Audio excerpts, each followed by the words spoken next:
You know the directions. You just need to be and have the awareness and the patience in order to be successful.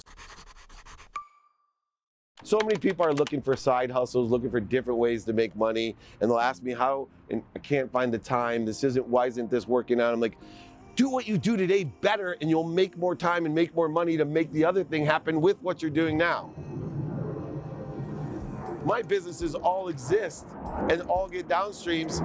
My intention has changed, meaning the activity, desire, and action that I'm taking, majority of time is moved into a different direction with my personal brand because I focused so much on the original stuff that I was doing. Now this brand feeds everything to this brand makes twice as much, and I make even more.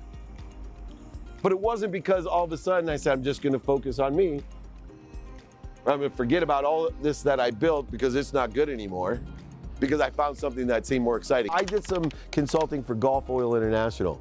They had a client, $20 million client, new client, and they were draining them of resources, high maintenance client. And I'm talking to the CEO, and he's like, what should I do?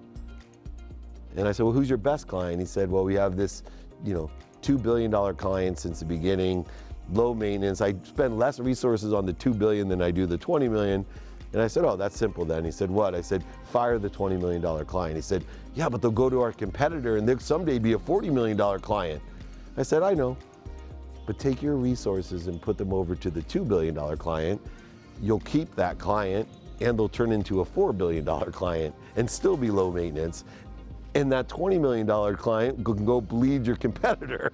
A lot of entrepreneurs, they get outside of themselves, and a lot of times it affects their equity positions because they're so desperate to collect money when they don't need money. They need to create a pilot or develop more, and they end up taking in money and giving up too much of their company. And I have so many different examples of companies that when they are successful, the founder ends up with nothing because he moved too fast and wasn't patient. You can get from San Diego to Maine at night just seeing 3 feet in front of you.